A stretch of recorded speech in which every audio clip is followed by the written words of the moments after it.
Blog Talk Radio.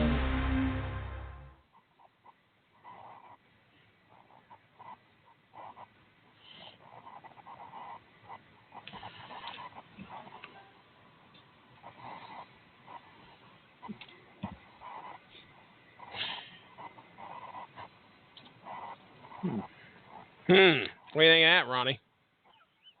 I think that's a wonderful musical entrance. Let's try this again. King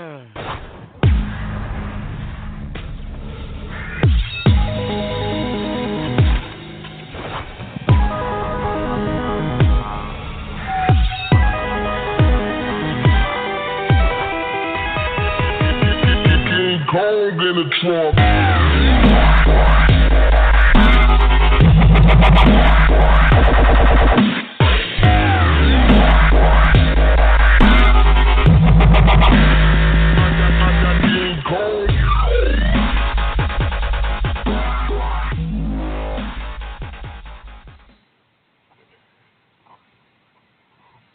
What the heck was that? that was the intro. You're on, sir. Introduce me. What? Do something. Welcome to Screaming Boy Podcast, episode number 17. We are live on the Radulich and Broadcasting Network, and we are so happy to be on here. Thank you, Mark Radulich, for letting us have a live episode tonight. And right now, I am with Jesse Starcher. Jesse, say hello to the good people that are listening. Hey, everybody. Hope you like dubstep. That's what brought us in. Enjoy it. Savor it. I tried to make it related to our subject, at least. Okay. What? Enlighten me on what that was. That was Datsik and... Oh, man, who was the other guy? There was another dude that was in collaboration with Datsik, but King Kong in the Trunk, Datsik, Datsik, and the name of the tune is King Kong, and I think it's sampling a Chameleonaire song according to YouTube, because I only knew it by obviously the few words that are said, which is King Kong in the Trunk. So naturally, I just go to YouTube and search King Kong in the Trunk, and that brought up a Chameleonaire song first, which is apparently a rapper I don't know much about, but after my day anyway. But then I know the Datsik song really, really well, so I figured, well, hey, that's the only King Kong song that comes right to my mind as soon as we start this episode. Let's bring us in with a little King Kong dubstep. I got King Kong in the trunk. I like it. It matches tonight's episode's theme. What we're going to be talking about. So, Jesse, thank you for that. I mean, that's I worked hard. Pretty incredible. Yeah, I did. Yeah. I did approximately 5 minutes of finding the song, editing it, and then slapping it on Blog Talk. Well, I tell you what, hard work. I enjoyed it. I do enjoy a good dubstep tune. Wait till you hear the outro. Oh, I'm excited. So, if you have not seen it yet, do not worry. There will not be any spoilers tonight. We are actually waiting on a couple of people as well, so I'm kind of stalling a little bit. Sure. But not Joseph. Joseph Stalin. Stalin. Dumb. All right. Well, hey, I think we might have somebody in here. Somebody. 740-538-2793. Who may that be? Yeah. Justin Thomas? I've come to haunt you. All right. Now you're finally on. Justin has made it on, Ronnie Adams. Sweet. That's good. I had to call in, our, but I made it on. Yeah, he's our Kaiju expert. That's it, right. That's right. He actually made the episode by phoning in because, surprise, Skype is not either Skype is not being very nice or his microphone's not being nice. So either way, but he's in here. He is on the phone. I will tell you this. This is the first time in any time of doing this that Blog Talk has let me use the Direct Connect. Oh, wow. Yeah, this is the first time. And so this is a monumental day for me and Blog Talk Radio. So it's been forever since I've actually hosted an episode too. Like actually sat behind and messed with the switchboard and stuff. Usually, me and you guys are over on YouTube doing stuff over there, and then I edit later. But it's been a long time since I've been behind the switchboard here. How's it feel? I'd rather be behind. I'd rather be on YouTube, but hey, that don't matter. Oh, that makes me feel I'm gonna try something out, you guys, real fast here. So just go and keep problem, on talking there. Okay. All right. So tonight, Adam will be in the studio hopefully shortly. But tonight we are talking about. First of all, we're talking about Kong Skull Island. Now, before this even hit, it was one of those. It was one of those movies to me that I just didn't know about. I was just hadn't really heard much about it. I knew there were big names in it, and to me it was another just King Kong movie. So I didn't know what to expect from it or anything like that. So, but before we get into that, we're going to take a look at just the overall aspect of King Kong. King Kong has actually been around for since 1933 or 34. So the first one was 1930. Oh my goodness. That's 33. 33. Yes. So a lot of claymation. A lot of. Pardon me. Willis O'Brien he created Kong. Yeah, he created Kong. So as you know, King Kong is a giant gorilla. Now he has varied in size over the years. I think the first one was just big enough to swat planes out of the air, climb the Empire State Building, and have a lady in his hand the entire time he was doing it. Good old Fay Ray. It has been re-released in 1976 and in 2005 as well. So 1976 was a little different. That one was with Jeff Bridges, Charles Grodin, and Jessica Lange. Was not met with the best reception in the world. It was commercially successful, but I think it was critically a failure. I was going to say also in the World Trade Center. Oh, yeah, really? Yeah. Mm-hmm. Wow. I think if I remember right, I can recall as a kid watching the 76 one. Now, this was, obviously clearly way after. I was born in 78, so it was on HBO, and I think I was catching it in like a hotel or something. We didn't have HBO as a kid, but we would be able to be treated somehow if we stayed like at the beach or something. Hey, there's cable. We could check out cable. And I was really, really upset at the end of that movie, how sad it was when, spoiler alert, King Kong got killed.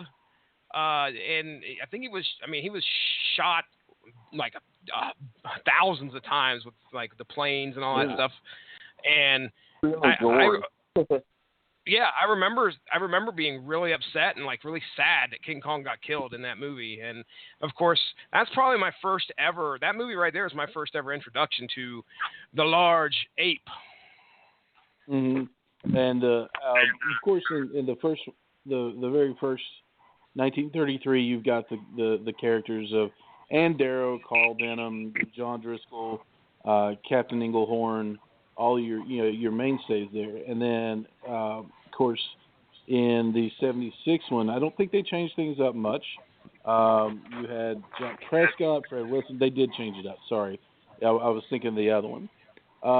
Like I said, not met well. It's got, I think a 5.8 on IMDb, 47% on Rotten Tomatoes.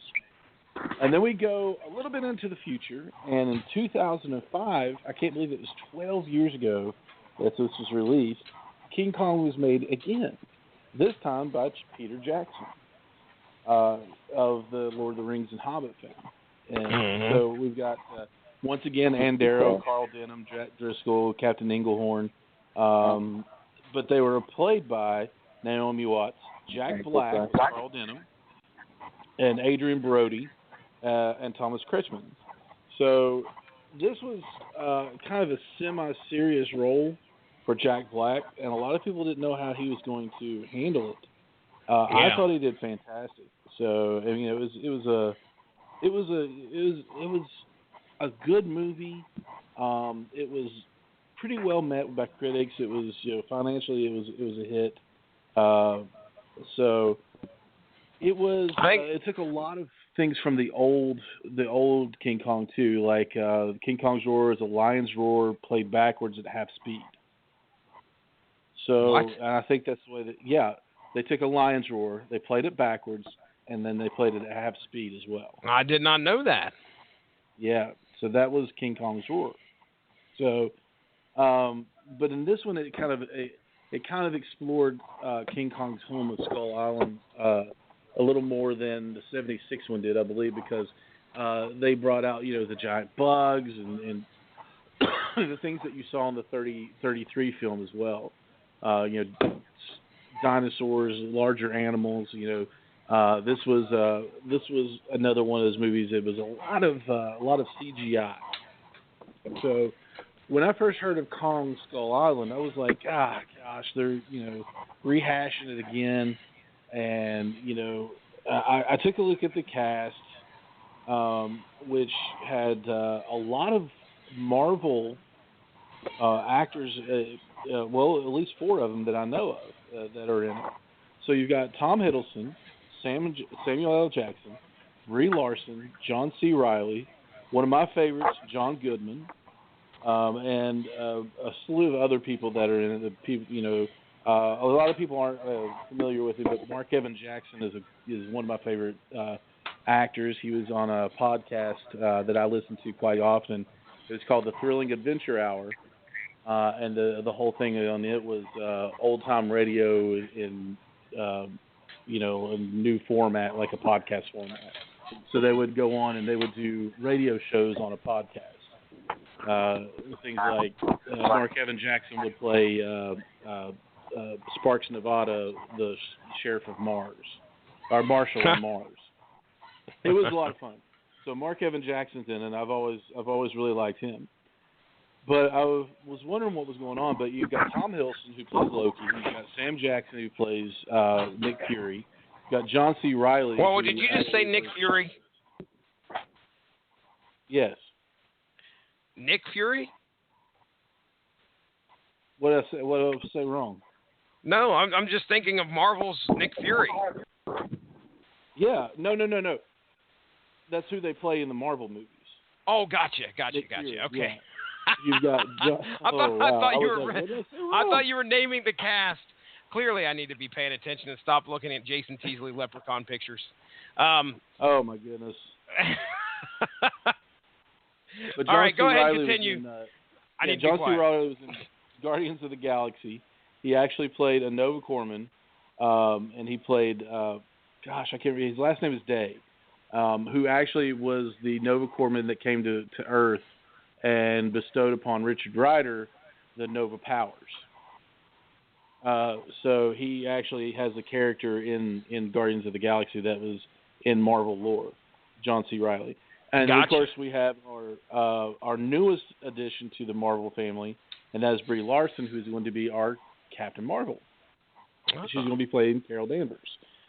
So when I saw that, I was kind of nerded out over the fact that so many of these characters, some of these actors that have been in Marvel and done such a great job, were going to be in this as well. So I was like, well, I'll give it a chance. And I didn't really read much about it, but the basic storyline is a team of scientists explore an uncharted island, Skull Island, in the Pacific, venturing into the domain of the mighty Kong. I must fight to escape a primal Eden. So the setup of the story is that John Goodman and his assistant are a part of this group called Monarch, and Monarch is kind of the crackpot of the military laughs at them. They're a government agency, So they are monster hunters, basically. So they go under the pretense that, hey, this is an uncharted island, and we have satellite feed of it. The Russians are going to have satellite feed of it soon. Do you want us to find what's on there first, or do you want them to find it? And I say Russians, so let me set this up a little bit further, because this is set in 1973, not long after the end of the Vietnam War has been, they said the U.S. was pulling out of Vietnam. So I'm a sucker for that era. I like the Vietnam War movies. So I was kind of stoked when that happened, because Samuel Jackson plays Preston Packard, who is actually a leader. He leads the military escort that helps the scientists go in and take to help them explore this island, Skull Island. So he actually leads his military. He leads his team in because this is his last chance to actually do something. He doesn't feel good about America pulling out of the war. He feels like they're giving up. So he's like, yeah, we're going to get in there. We're going to do something else. This is our last hurrah, even if it's just a simple escort mission. So they gather up helicopters. They gather up all their gear. They go to Skull Island. They start dropping seismic charges, which were bombs, to pretty much chart the island, which in turn gains the attention of the mighty Kong, who is king of that island. Yeah. So that's where, it all breaks loose, and they gain his attention. Now, I have to point out that King Kong, this is the second tallest King Kong that has been displayed on screen. The first tallest, I think, was in a Japanese film. But this King Kong is about 140 feet tall, 120 to 140 feet tall. And he is absolutely massive. He can grab a Black Hawk helicopter basically in one hand. And this, it's just the way they did this. The guy who actually did the motion capture for King Kong was trained by Andy Serkis, who did Caesar, who did King Kong in the 2005 King Kong, who is known for his motion capture roles. So he's the one that was in a couple of the Planet of the Apes films with Andy, and Kong wakes. They get the attention of Kong. They find out that Kong is king of the island, and he's ticked off at him not because they're there, but because they're awakening something else that is living under the island that he has kept at bay for some time. John C. Reilly. Yeah, exactly. John C. Reilly plays a World War II pilot who, in the beginning of the movie, you find out it crash landed there. It has been living there for 30 years on the island with the natives, and he has become one of them, even though he's a little crazy. But he's not over the wall, he's not like over the top crazy. John C. Reilly did a phenomenal job at this. Sam Jackson is Sam Jackson. I mean, he's just there. He's, pulling out guns and yelling out, "Hold on to your butts," and everything else. He's just, he does fantastic on everything he does.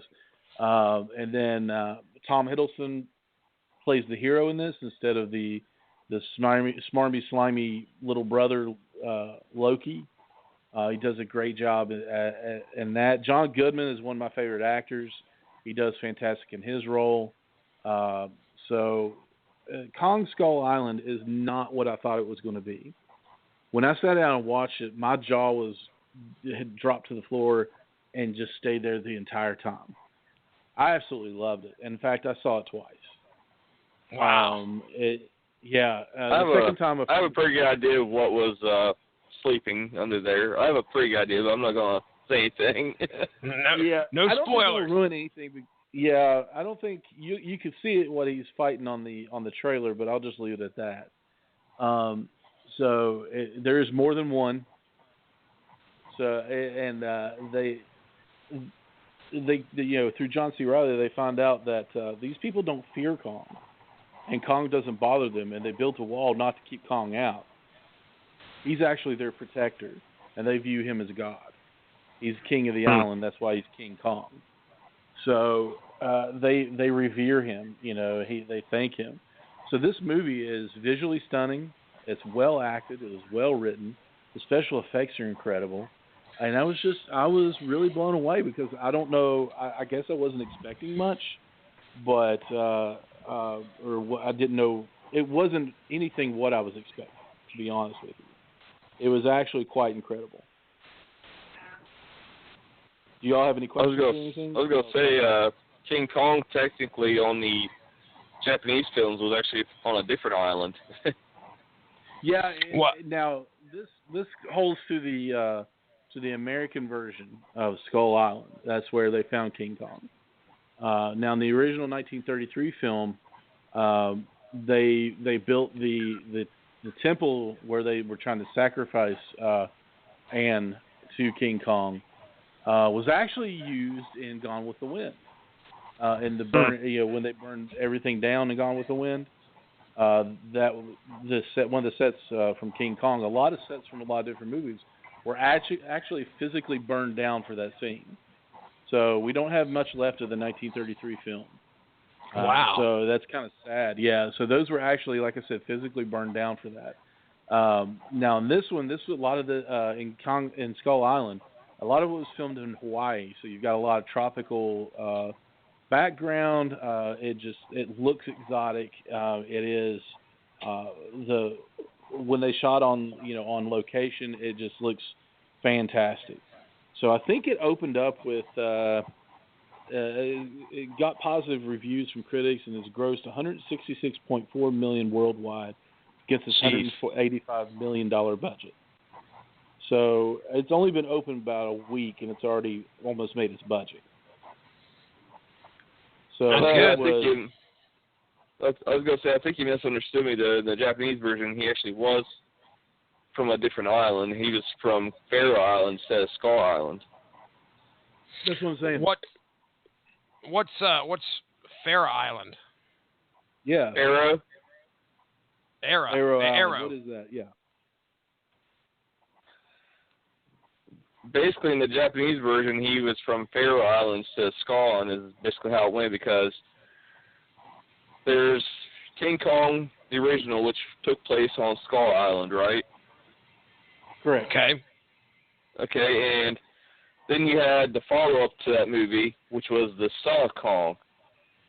And in The Son of Kong, at the end of that movie, Skull Island sinks into the ocean. No. So you have, I assume that the Japanese basically saw that they had to use a different island. So they called it Faroe Island. I was going to say, does anybody have, like, an idea about the rights of Kong, like the movie rights for Kong? Because, I mean, you see the Japanese using them in some of the Godzilla episodes the Godzilla movies, and of course we use them over here.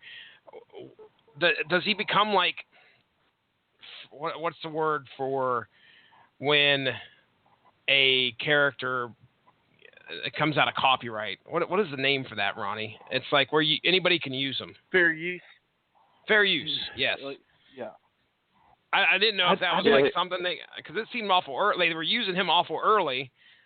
The Japanese were. King Kong and Son of Kong were both in 1933, and then Ishiro Honda made King Kong versus Godzilla in 1962. So we got it was almost 30-some years. Before, yeah. So I think they kind of not sold the rights, but allowed them, allowed Toho, the distributor, to use that. Was King Kong Godzilla the one with Perry Mason? No. Okay. No. Yeah. Which one was that? That was the original. That was not the original, but that was the American release of Godzilla. Okay. All right. I got you. So. Also, Godzilla in 1985 had a few scenes with him in it as well. All right. That's why we got Justin on here. So yeah. we could have those burning questions answered. So King Kong, the character has only been in, let's see, 1, 2, 3, 4, 5, 6, 7, 8, including Kong Skull Island films. Now Godzilla, he meets, has been in a few more than that. But King Kong kind of falls into that kaiju realm of giant monsters. I think that's why they included it. We're not going to count the 98 Godzilla film, by the way, so that doesn't fall into that another category there. Well, that Godzilla appears in 2 movies. Yeah, but I don't call it actually Godzilla, you know? That's right. They just call him Zilla, right? Zilla. Yeah. Hey, I learned He's not that actually Godzilla. specifically because Justin loaned me, was it Godzilla 2000? Final Wars. Yes. Final Wars. He only lasted like 10 seconds against Godzilla. I think that was the nail in the coffin of saying they threw him into you guys were wrong. Yeah, they threw him in. It was the battle occurred in Australia, if I remember correctly. Sydney. Sydney, Australia, and threw him into the whatever that monument is there in Sydney. Amphitheater. Thank you. And that was the end of that. Amphitheater, heat ray, boom, done. So, King Kong is get back to King Kong real quick. He's you'd have to live under a rock to not even heard the name King Kong, because in popular culture, in everyday use, you say King Kong, oh my gosh, he's as big as King Kong, or look at that guy, King Kong Bundy. There was King Kong Bundy. That's right. King Kong Bundy. Yeah. So everybody kind of knew who King Kong was and what he represented. He represented raw power. He represented strength, and he primality, and if that's even a word.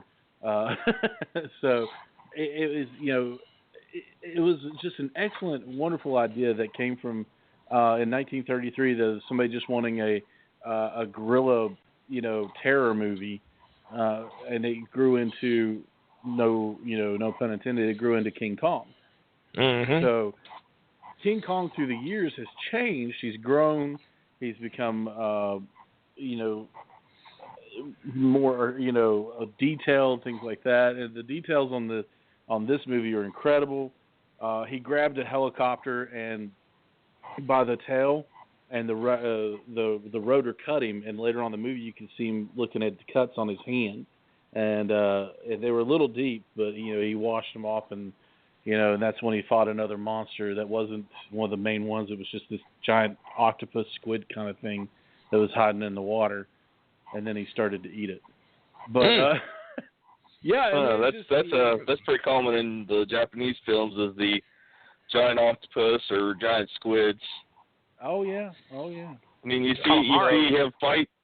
Yeah, you see him fight a giant octopus in I believe it was King Kong versus Godzilla. Yeah, King Kong versus Godzilla. He fought Udaku. Now the thing is, with King Kong, the few movies that I've seen, it was always a matter of him being like a misunderstood, or they've attempted to exploit him, but it was always the fact that hey, this is a thing that should have been left alone in the first place. Humanity should just leave this guy alone, let him do his own thing. And instead, when humanity meddles in his in his life, or it starts to become part of his world, the two clash and it ends up destroying, which is always what made it sad. But I assume that Beauty that killed the beast. Yes. Yeah. Yes. That's how the original ended. It was Beauty that killed the beast. He became didn't he like become obsessed with her or something? He wanted to keep what was her name? Fay Wray. Anne. Well, Fay Wray was the original actress, but her name is Anne Darrow. I'm just saying, that's the actor that. Gotcha.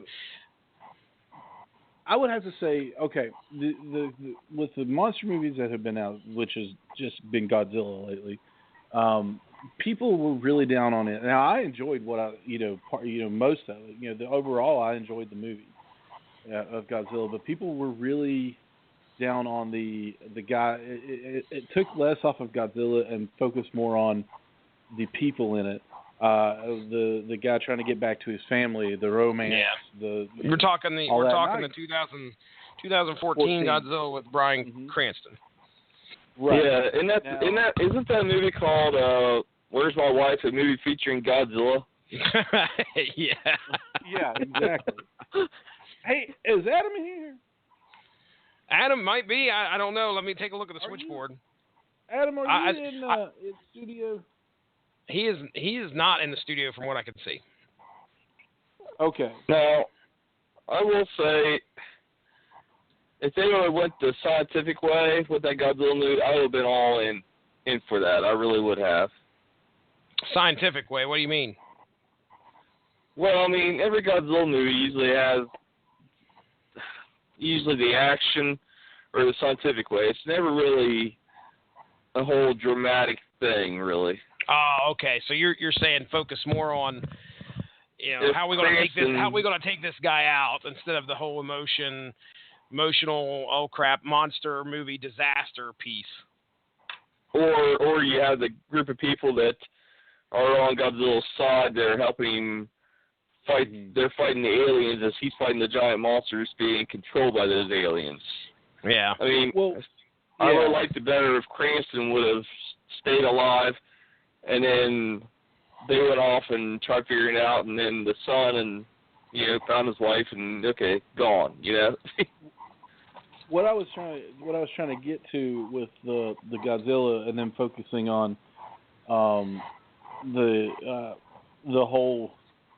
It's really weird because it was the two actors. It was Elizabeth Olsen, and I can't remember his name, but they also play Scarlet Witch and Quicksilver in Avengers: Age of Ultron.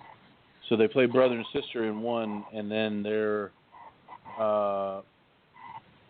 in that movie, and then they were husband and wife in Godzilla. It was kind of odd.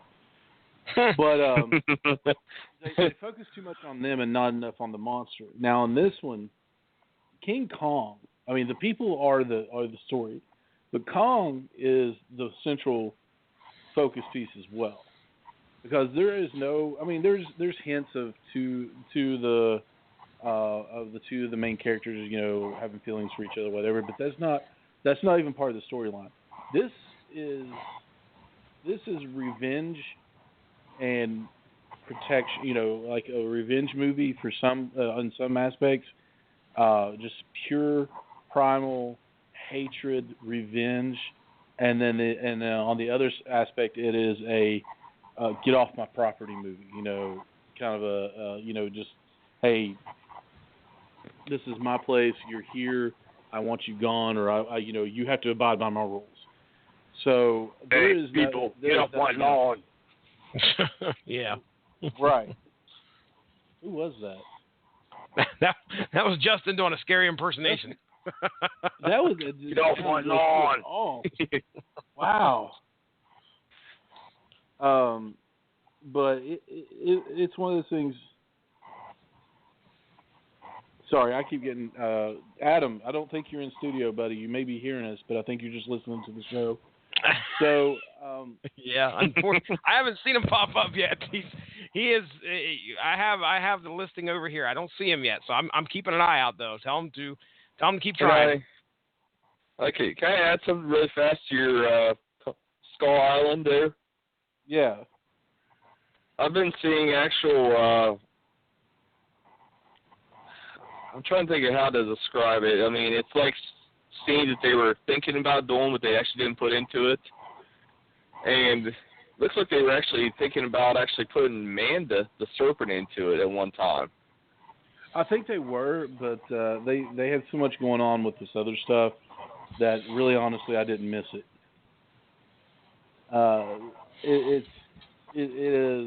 There is a lot going on. They could save that for later Kong movies. You know what I mean? Or they could bring up Atragon even. I don't know what that is. Atragon was a Japanese underwater movie with a submarine, and Amanda was one of the Kaiju that was in that movie. Okay.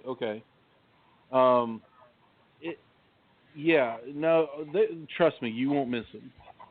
So this whole thing, is I mean, like I said, the movie's fantastic.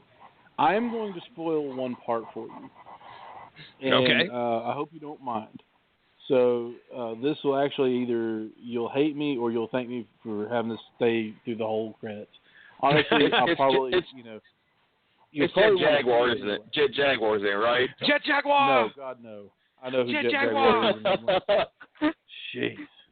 I hope that there will be a multi-movie crossover with the Power Rangers at some point. That would be awesome. You guys are killing me. So at the end, of course, that they take two main characters in this room at the end. And, there's going to be somebody that gets off the island, no matter what. So they take these two characters in there, and they're like, we don't understand why we're here. We just want to go home. We're not going to tell anybody. We get it. There was no island. There is no Kong. There is no island. And they come in, they say, what island are you talking about? I'm like, what's the deal here? He goes, welcome to Monarch. And they're like, oh, God, again with this Monarch crap. And they said, no, what you don't understand is they kind of echo, hey, Adam. Can you hear me? Yes, sir. Yeah, I wouldn't have said hello. No. Adam is psychically going across. Nobody else can hear him but Ronnie. I have no clue. Can anybody hear me? Wow, you're choppy. Well, I'm going to quote my girlfriend and Jesse's sister from last night. Way to go, Funyun. What?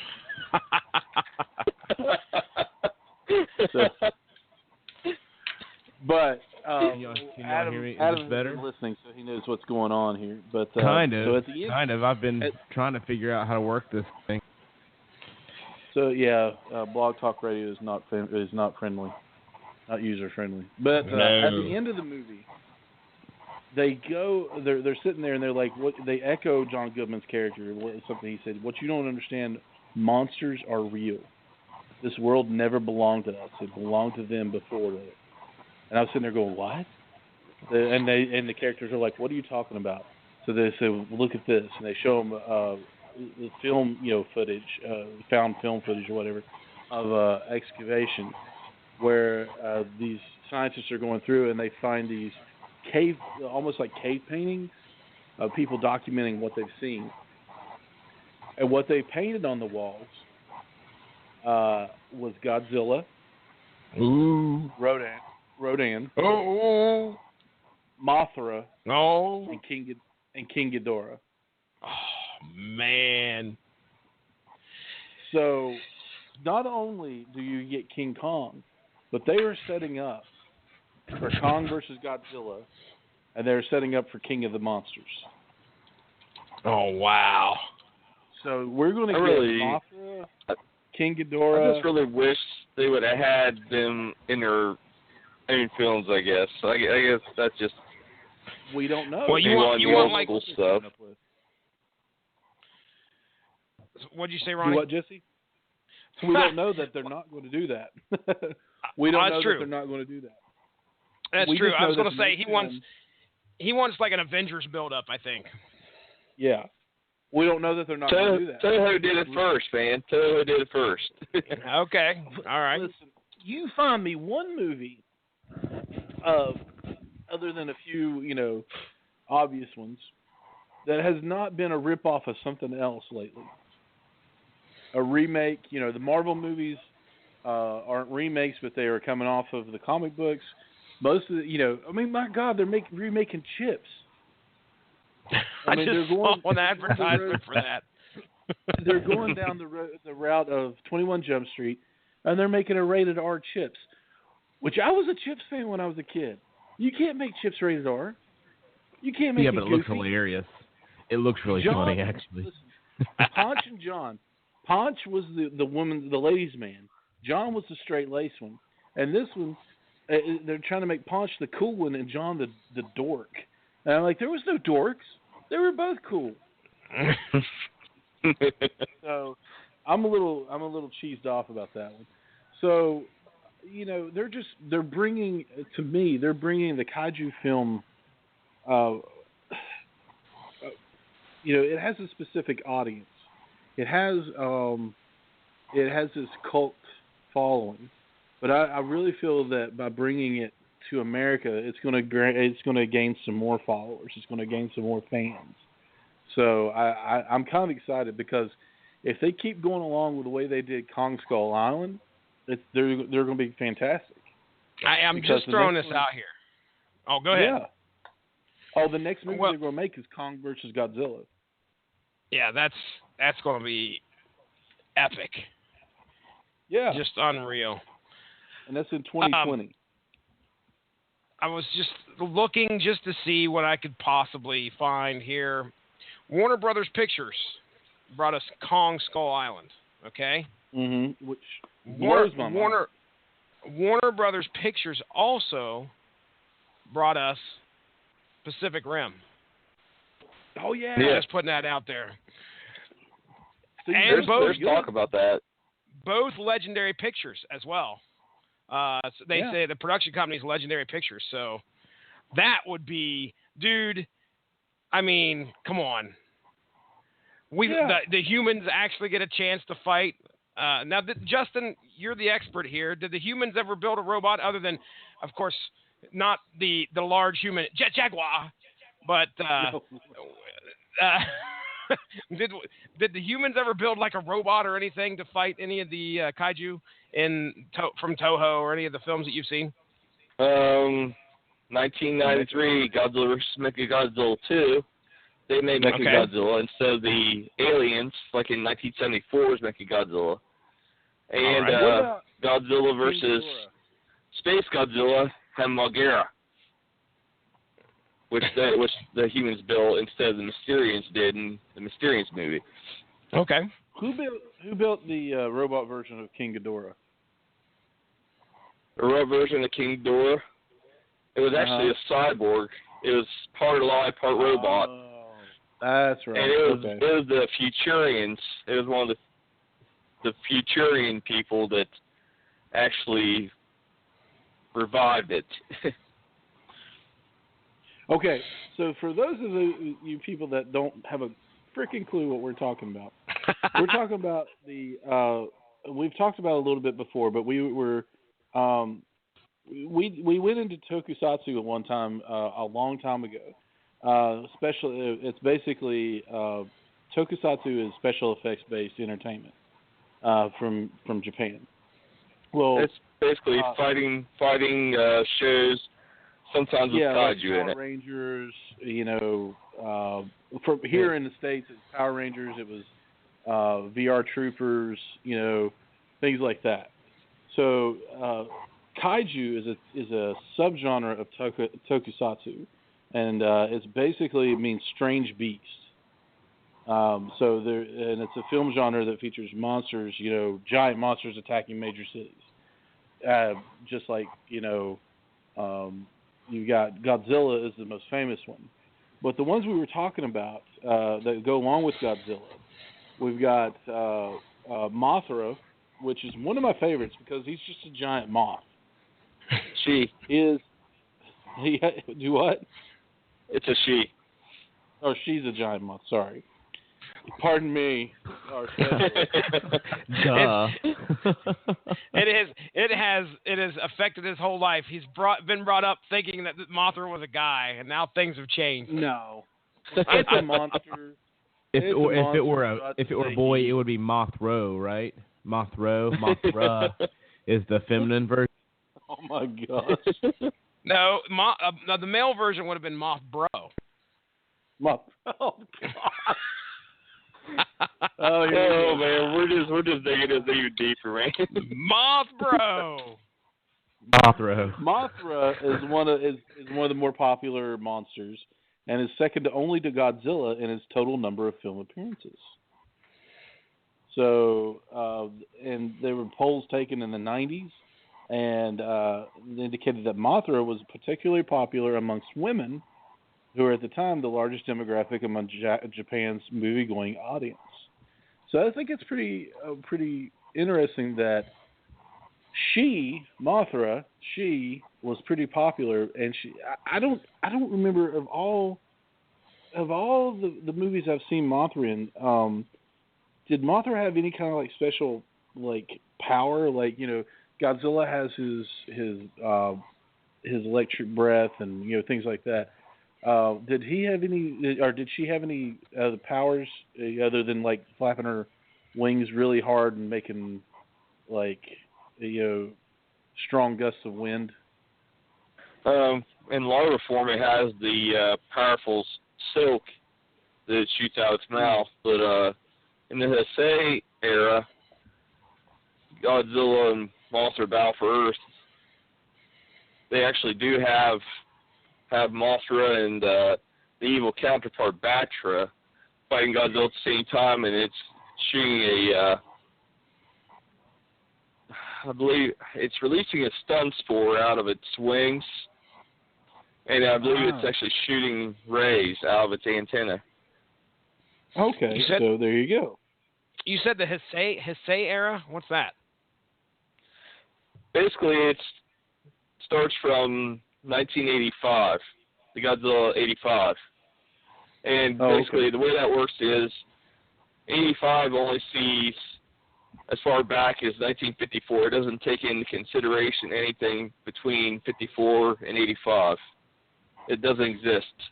It's like a reboot? Now, it's not a reboot. It's actually a sequel. It just won't delay right there. Okay. It's got the 54, and then it moves on forward to 85. Then you got the Showa, which is 54, moving on up through all the movies, but Showa doesn't notice 85 because it's totally different. All right. Showa ends at 79 with Mechagodzilla. Okay. So let's talk a little more about the characters that showed up at the end of Kong Skull Island on the wall there. So we've got Mothra, then Rodan, we'll just say Rodan, is another kaiju monster, and it's interesting because Rodan is actually just a giant pterodactyl, and not just a giant pterodactyl. That's terrifying. He is a giant pterodactyl. So his name, his Japanese name is Radon, which came from it's a contraction of pterodactyl. So it was changed to Rodan for English-speaking markets in order to avoid confusion with the element radon. A little bit of trivia. How many Rodan were there in the original movie? I have no clue. Wait. There were more than one Rodan in the original Godzilla movie? In Rodan. Okay, gotcha. I'll give a guess. I will say 4. There was 2. 2. Any specific reason why there were 2? There were just 2 of them. I mean, that's basically how it went. They thought there was one for like the longest time, then they found out there were 2. Because there were 2, Jesse. There were 2. Suck it. I'll take a big. Okay. So it's all right that there was 4, but not all right that there was 2. I'm not watching it because there's not 4. I think that's ridiculous. They only had 2. I'm never going to watch that movie. No, okay. I didn't know if there was like, cause when I think of kaiju, I think of like one monster. There aren't like 4 Kongs running around on Skull Island. There's not 9 Godzillas taken care of over there in the ocean. So 2 Rodans. All right, trivia noted. Now, Rodan was thought to be dead at the end of the movie, basically because they wounded the one Rodan and it fell into the volcano, and the other one followed it into the volcano at the end. That's very interesting. Remind me. Yeah, I know, right? Justin, remind me, Rodan. What special powers did he have? Jesse's supposed to remind you of that. Okay, hold on. I think I said. Did you say Justin? Oh, okay, my bad. I did. I don't know if I actually did or not, but in my head, I did. Basically flying at high speeds, causing sonic booms, and the whole wind gust. And then, with the exception of Fire Rodan and Mechagodzilla 2, we're actually breathing the heat ray. Okay. So, now in the other one, the last one we're going to talk about is actually one of my favorites. It's Ghidorah, or better known as King Ghidorah. Ghidorah is a 3-headed dragon that has shown up in multiple movies. He has the power of flight and the capacity to fire gravity beams from its mouth. So this was one of the cooler ones to me, because it seemed to me he was, as a kid watching it, I was like, he's the one that faces that poses one of the biggest problems for Godzilla. So I really, I was a big fan of Ghidorah, or King Ghidorah, back in the day when Godzilla was, fighting him.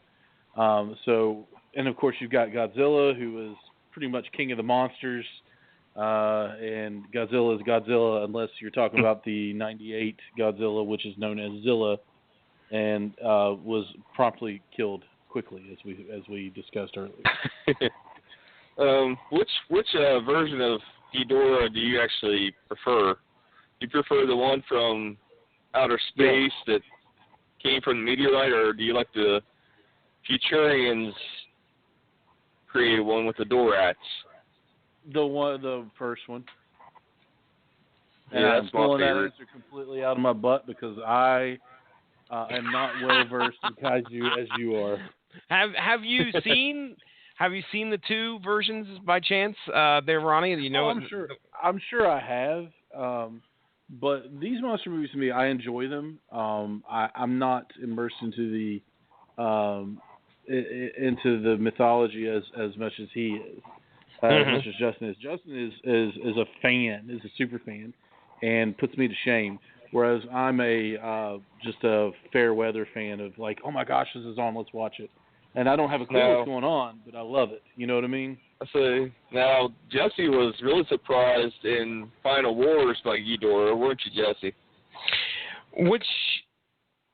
It's been a while since I've seen it, Justin. Help me out. I mean, I know I'm looking at a bunch of pictures now. What happened in Final Wars? Do you remember it started out as Monster X? Oh, that's right. Yes, and then it changed into King Ghidorah, or Kaiser Ghidorah, actually. And I'm telling you right now, I had a lot of fun watching. It used to be I didn't give a whole lot of, I didn't give a whole lot of credit to the mythology for Godzilla until I watched some of the Japanese, the Toho ones. As a matter of fact, I haven't finished it yet, but I'm trying to make my way through Shin Godzilla, the one that just got released. Was it last year, Justin? Yeah. The most recent Godzilla movie? It was 2015, I think. 2015. Okay. Yeah. It was. I really wanted to make my way through that, but it's neat to see this is kind of where the monster movie took its roots over there in Japan, and there's just this certain style that they do with these movies that a lot of people want to see emulated over here when the American film gets done. And I think a lot of people feel let down when they take some of these monsters and really, just like the 98 Godzilla. I remember I think I went to the theater and watched that movie, by the way. And I owned it on DVD. One of the first movies that I owned on DVD, if I remember correctly. But that was Godzilla versus the state of New York. And we didn't get all these other Godzilla, great monsters in Madison Square Garden. Oh, that's right. Yeah, I can't forget that. And Matthew Broderick. Anyway. But I do have to say this, Jesse. If a giant lizard attacks New York, who other than Matthew Broderick would you rather have? Oh, yeah, that's the first person that comes to mind. Right. Not some guy that looks like Arnold Schwarzenegger or no.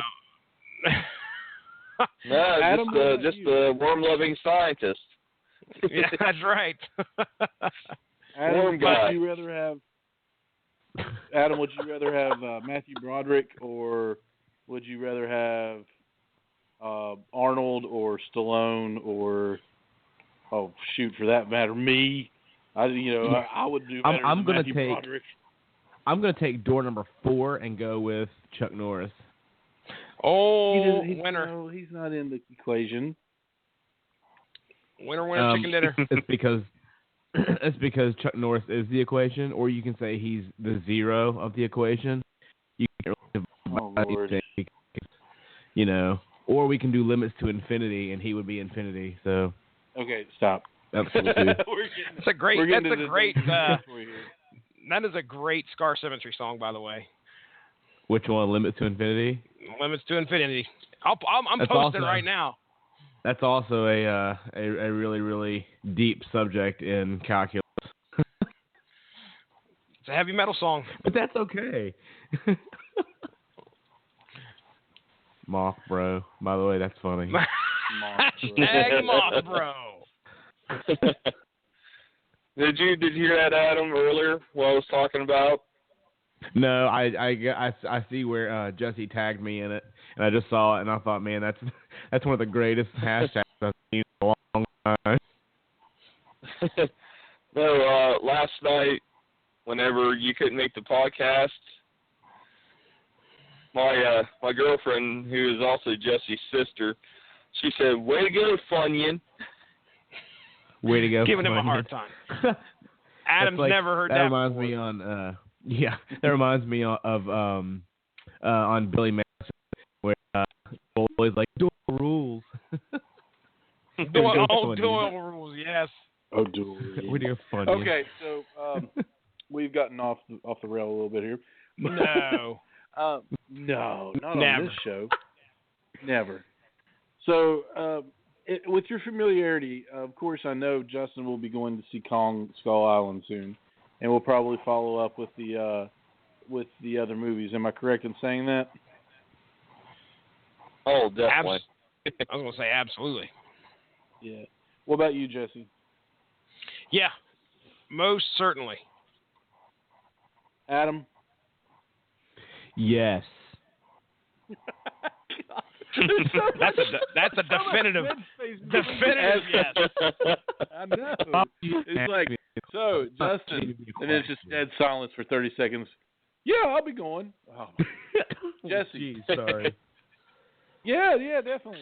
Adam, and it's just like 4 minutes.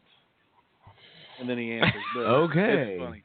But, so, guys, I mean, I know this has been kind of an eclectic show tonight, but it got me. I got to tell you all a little bit about Kong Skull Island. I got to talk about it and how much I enjoyed it and how much it blew me away, and I wasn't expecting it to do that.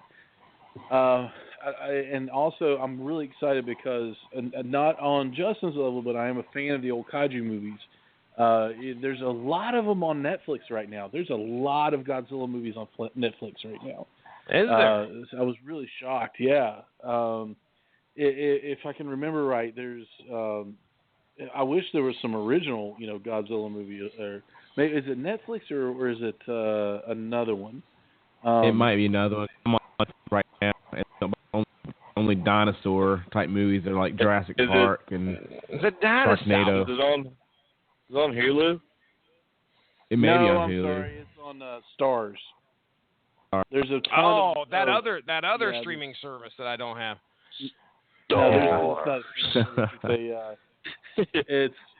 It comes with my DirecTV package. DirecTV, if you want to send me some money for that would be fun. Mr. Moneybags. So I got triggered there for a second. Stars. Nemesis. I want to ask why, but I don't. I'm kind of scared to. I just said it's Nemesis. Nemesis.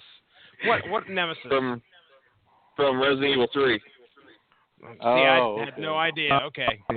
Yeah, I get it. I don't. Ronnie Adams, take control, man. We have. And I'm trying real hard. We've officially grabbed the wheel. And veered us off the road into a ravine. But no, this was, like I said, just I just wanted to get on here for about an hour or so, which is what we've been doing. Talk about it, just kind of let you know that there are more kaiju movies coming up. So I'm pretty pumped about that. Especially, I cannot tell you guys enough. Somehow, some way, you have got to see Kong Skull Island. And then, I mean, like, just for the military aspect, like I said, it was set in 1973, like days after the announcement, hey, we're pulling out of Vietnam. So Sam Jackson's character has kind of this breaking moment, this apocalypse now moment of like, I have to do something, about this imminent threat. And if you look at the theatrical poster of Kong Skull Island, it is a throwback. It is an homage to Apocalypse Now. Ooh. So if you look that up, I mean, it's got two choppers flying in. It's got the soldiers marching through the waters, and it's got the sunset with Kong in the background. The horror. Yeah, I mean, it looks fantastic, man. And the catch line for it was actually pretty great too. All hail the king. So there was nice.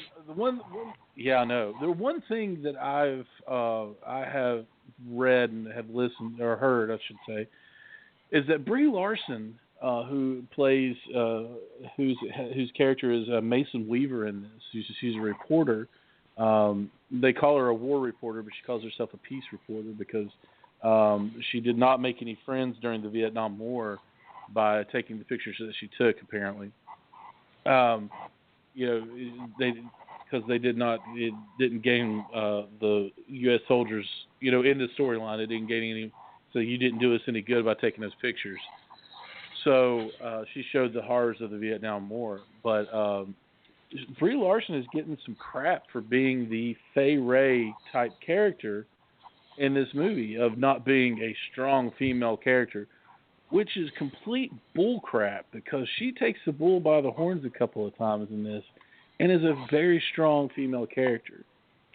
So my question is, real quick, a little political, a little out there, do you think that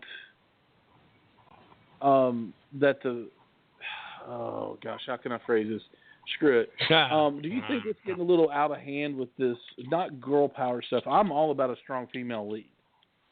But if a character who is a female shows any kind of weakness, any kind of anything like that, she's immediately attacked and said, am I justified in saying that she's immediately attacked and said, you are not representing women fairly anymore? Who do you want to go first? I'll go. Adam will go first. No, Adam, make Adam go. For it. No, I think what you have is in this kind of case is you have a very, very small subsect of the population with hypersensitive things like that. So the problem with that is they're the loudest also. So you're going to get a lot of pushback from them, and they're all part of the same narrative, I guess. They're all buddies. So So the actors in this subsect, they're all friends. So Mm-hmm. the platform, I guess, and they have lots of platforms that cover them as well. So I mean, I think it's just a hypersensitivity of a small group of people. Plus it's like anything else. It's cool at this point. It's popular. It's a popular mindset right now. So. Oh yeah. Just, I agree. It's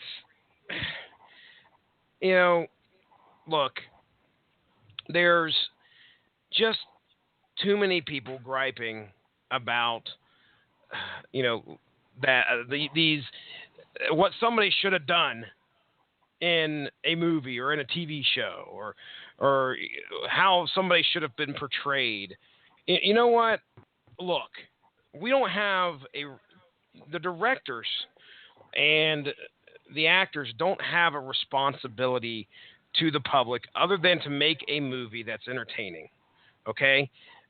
Because somebody is not being portrayed as a strong lead or a strong female lead. Can we say not being portrayed to your standards of right. strong female lead? Exactly. Not Jesse Starchers, but the people that are complaining. Yeah, it's your personal opinion. And now all of a sudden you find 12 other people that have that same personal opinion. You got to jump on. Oh my gosh, you can't possibly be happy with the fact that you portrayed a weak woman who was in danger all the time. Look, if you don't like the movie, don't watch it. Okay? Don't go on your jump on the bandwagon with all your friends and try to burn the place down. Just leave it alone and go find something that you enjoy. Okay, I don't care what your opinion is on somebody on how somebody's acting or how somebody was portrayed in some way. Just don't watch it. Don't give the person any money. Then now, really, what you're seeking to do is to influence somebody's opinion who has never seen it. That's right, and that's not fair, in my opinion.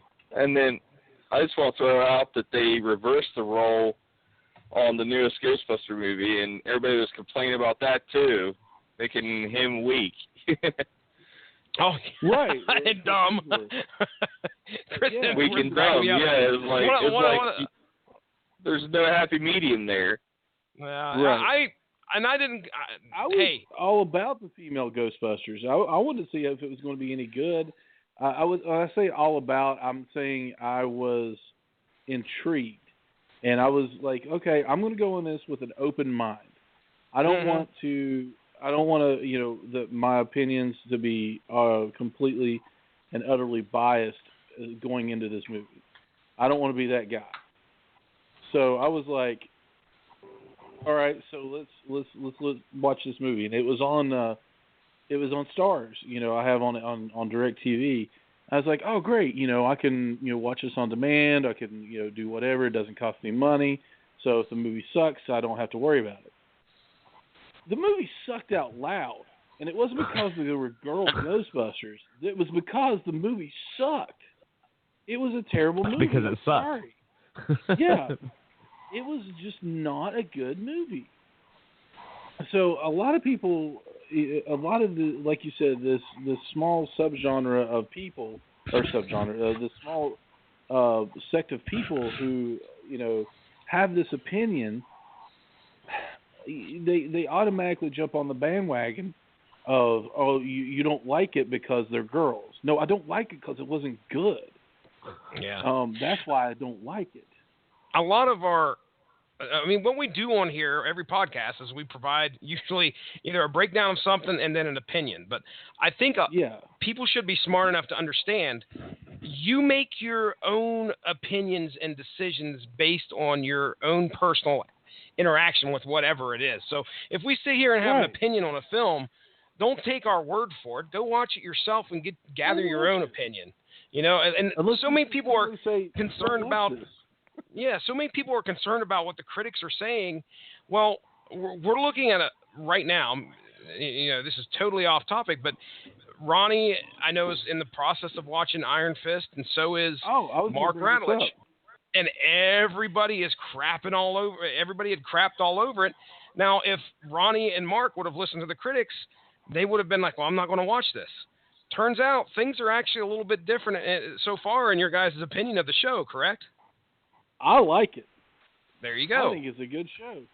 So if it was... I was just going to say, it seems to me like everything I like, the critics hate.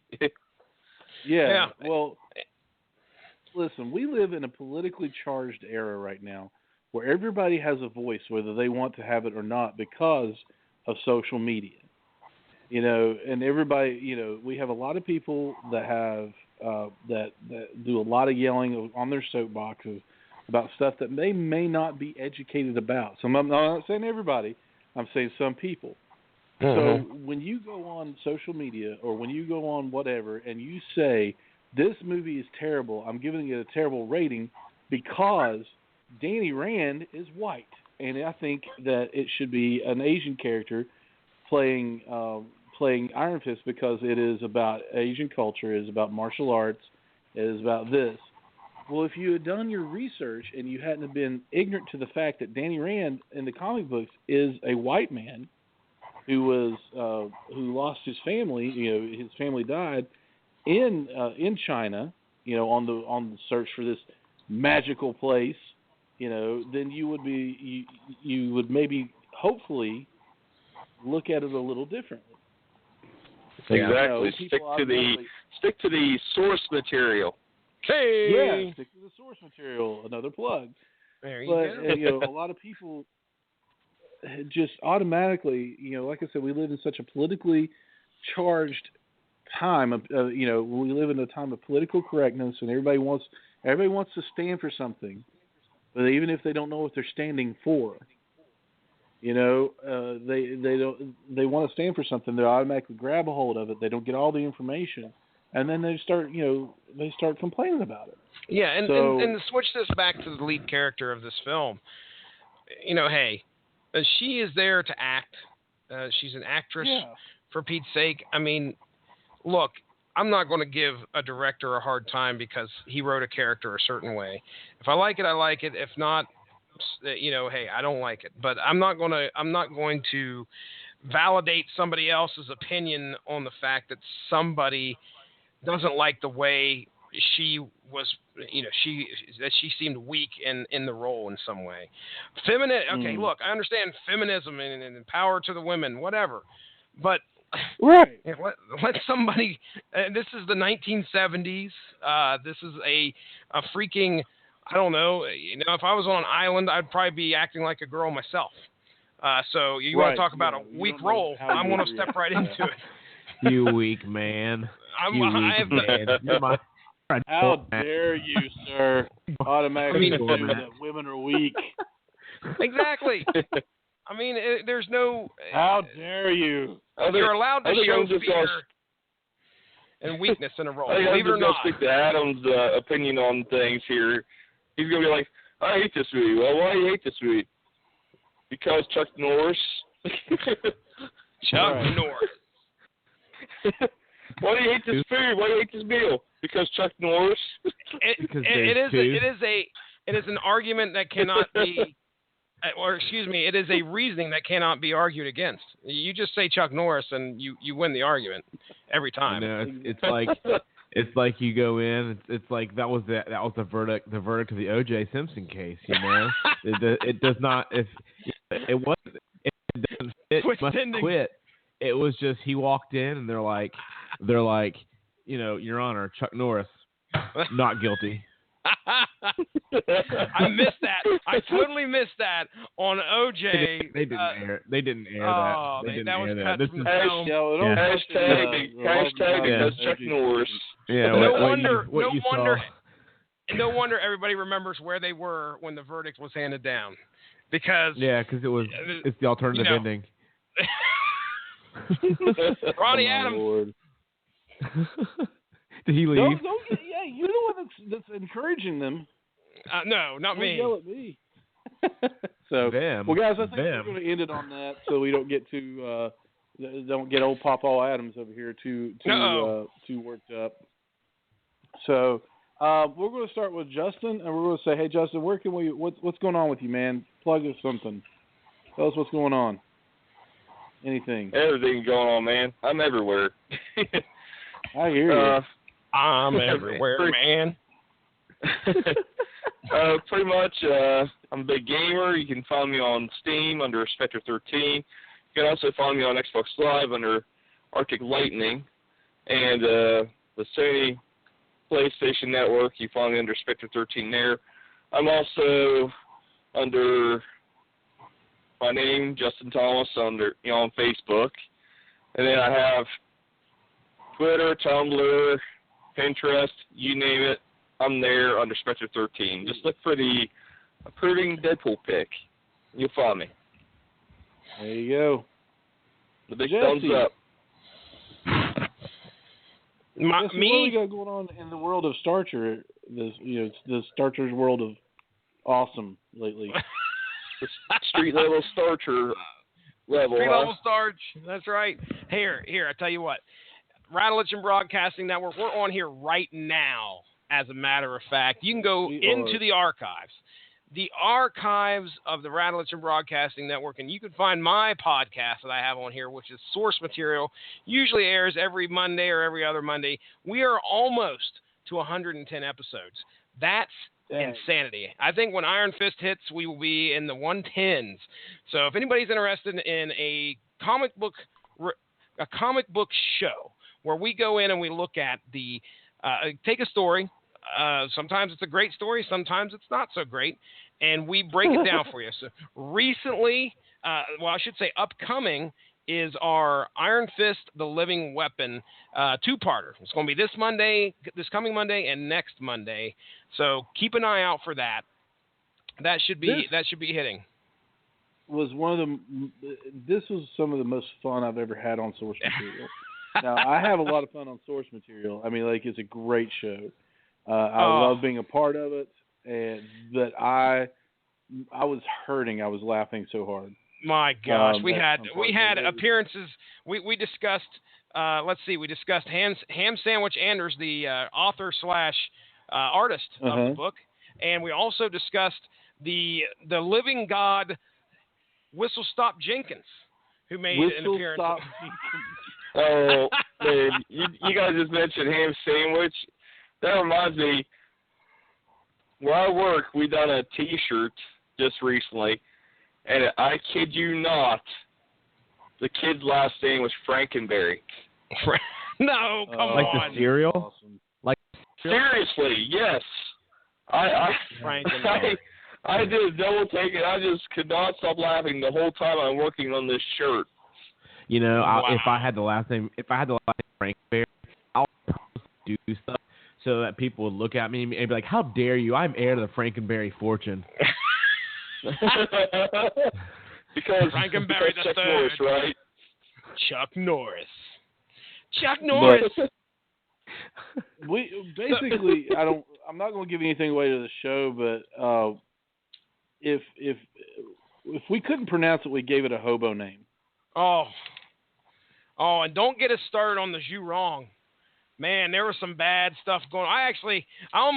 I don't know. I'm on the fence of keeping the whole argument we had about pronouncing ZHURONG, because that went on for a good 5 minutes. But regardless, ladies and gentlemen, considering Mark Radulich had a personal stake in that pronunciation, but anyway, you can check that out. It's coming up. It's going to be the next 2 Mondays on here on the Radulich and Broadcasting Network. And last week, this past Monday, that just happened. I believe we aired the live episode that I did down at the local brick and mortar comic shop, Asylum Comics. Got to hang out with some good buddies down there. Got to hang out with my boys from the Kapow podcast. That's Cliff, the Grand Poobah, Michael K. Easton, Jordan Lowe. Also got to hang out with Remy there of Dueling Ogres. And we all had a fun time with no agenda. So it's real funny to put 3 podcasts together and have nothing on the table to talk about, and everybody's just kind of scrambling to try and, okay, what do we do?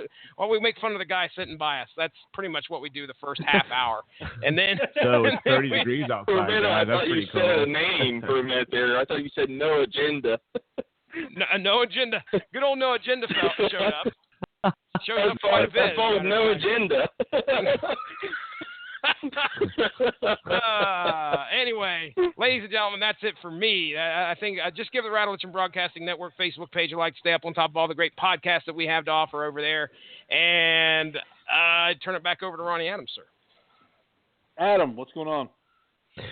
Right now, you can find me at in Exotic Dog, but if you don't want to search there, you can find me on Twitter at Adam is a Nerd. And can I also say that whoever mentioned Whistle Stop Jenkins, that sounds like a name from Psych. Say it again. A name from where? Whistle Stop Jenkins. Yes, but where? A name from where? Psych. Kind of, yeah. Yeah. He's not an elder Chinese fire god. Are you sure? No. All right. No, he's not. He's not. He's a You fucking can find detective. You can find Screaming Boy Screaming Boy podcast on Facebook. If it's on social media, we've got an account. Like I said before, we even have a Snapchat. I don't use it because I think it's the devil. So not really. I just don't have any way to use it right now. But we have Instagram. We have Snapchat is the devil. I mean, who's on there always sending us weird stuff? Trying to plug our stuff. So you can find us on Instagram at Screaming Boy Podcast. You can find us on Facebook. Just look up Screaming Boy Podcast. You can find us on Twitter at Screaming Boy PR. You can find us on iTunes, Stitcher, TuneIn, and the Radulich and Broadcasting Network with source material and a ton of other great shows. TV Party Tonight, Damn You Hollywood, the 411 Ground Pound, Metal Hammer of Doom. We've got all these great shows on the Radulich and Broadcasting Network, and a lot of times they are the key word is synchronicity. What? Synergy. That's the I was making words up. Synergy. So they've got whole weeks of just great content of new stuff that's coming out. So please check out the Screaming Boy podcast on any one of those. Click the like button, click the 5 stars, leave us a comment, email us. You can email us, info@screamingboy.com. If I've said something to tick you off tonight, and we will talk about it. Or if you like what I said, or if you want to talk about Kong Skull Island, or you just need a hello, you can email us, or you can get in touch with us on any form of social media. Guys, this has been a great time. Thank you once again to Mark Radulich for letting us have the Friday night spot and do a live show. So, guys, I'm going to call it a night, and I'm going to say we're out.